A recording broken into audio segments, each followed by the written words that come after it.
Hello and welcome to my first look at Pulsar Recon's X550R. This particular model has a built-in recorder and I believe at this time it's at the top of the range. Now I'm not going to go into too many technical things here, but I just want to give you a quick look over some of the basic features and functions for some of you that might want a little bit more information, as there's very little of it available at this time. So let's have a look at it. First off, there's your on and off button, and that's indicated by a small green LED light, which I'll show you in a moment. Now if you move over here, this turns on or off the built-in infrared lamp, and this button over here turns off Sumlight technology. The feature comes on by default, so if you want to turn it off you press this button, but you can reactivate it again by pressing this. So if you move over to here, this has two functions really. When you've got the recorder activated, which is controlled from the underside, this basically starts or stops recording, and I'll explain what it does a little bit later on when we go to the underside and have a look at the controls of the recorder. Over here is your brightness and contrast wheel, which is pretty much the same thing that you find on Yukon's Ranger. Now if we move over to the front, let's have a look. Now there's your main lens now. Now it's 4x2 magnification, and you can turn the wheel to meet your individual requirements. Now over here is your built-in infrared lamp, and sitting behind this rubber logo here, if I just flip it up to one side, there you can see there's a connection point. This unit is able to connect to a mains power supply and also to a car adapter, 12-volt car adapter, which is supplied. However, the mains adapter isn't, for whatever reason. Right, so let's move on to the side now.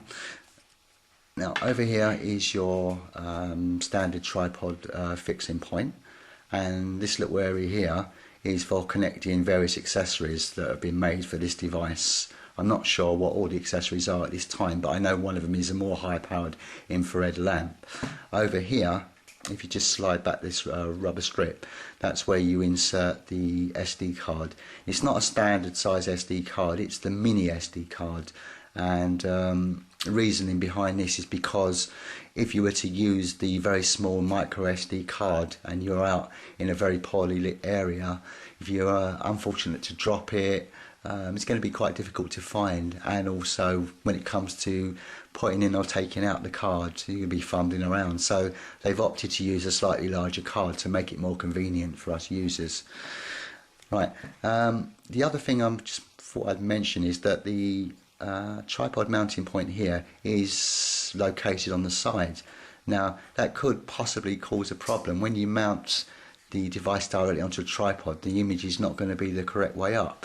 So to overcome this problem, Recon have designed an L-shaped bracket which locates onto the tripod, and then the other end goes onto the Recon, and then it'll be sitting in the right position. And I think the reasoning behind this is because on the underside you've got the controls for the built-in recorder, and it takes up quite a large area, so it's probably the main reason why they've opted to locate it where it is. So let's just move around to the front area, the eyepiece area. There's your eyepiece, and you've got a little rubber cap, which is I think it's more for eye comfort than anything else. Behind it there you can see that little hole there. That's your LED lamp that comes on when you turn the unit on. It turns green, but when the batteries are running low, I believe it will start turning red, and then eventually the unit will just power itself off. Now the unit takes 4 AA batteries, which are located behind here. Now I would suggest if you've got a unit that runs on batteries only, to use rechargeable batteries, because these devices can be quite power hungry. So I've opted to get myself a charger and rechargeable batteries. I think it's more cost effective that way, but again it's down to your own personal requirements. So if we just turn the unit over now and have a look on the underside, so here is your main controls for the video recorder. So let's have a look here. First off, there's your on and off button. Now you have to depress this for 4 seconds, and the recorder is activated by this little blue lamp, will indicate that the unit is on.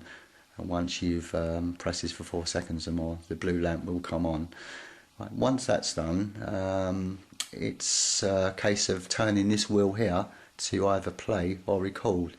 Now when you turn the wheel to record and just slide it over there, it basically just does what it says. Once you've got the unit the correct way around and you've got the unit activated on recorder, you would press this button over here to either start recording or stop recording.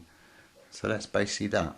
Now if we turn back over and have a look and turn the wheel over to play, now what that does is that allows you to review any of the footage or stills that you've taken with the device, and it also has another function.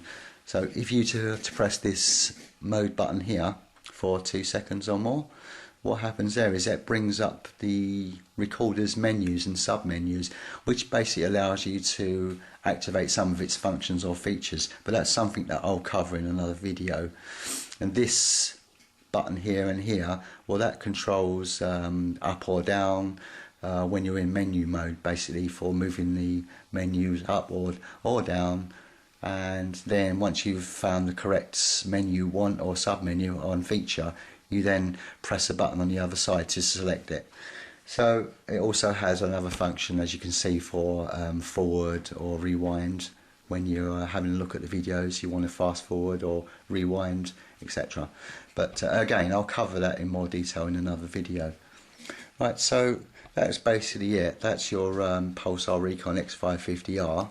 I didn't want to go into too much detail because the videos have to be kept quite short on YouTube, so I'll make some other videos which will go into more detail. However, if you have any questions or you feel there's something that I may be able to answer, just feel free to message me on YouTube and I'll try and help you out as much as I can. So thanks for looking, and keep an eye on the site because there will be some new videos coming on there fairly soon, and I'll also try and show you what the menus look like from the perspective as if you were looking through the viewfinder, what you can see through there. In order for me to do that, I have to connect another device, but I will put the video on for you to see. So I hope you enjoyed this short first look, and it's bye for now.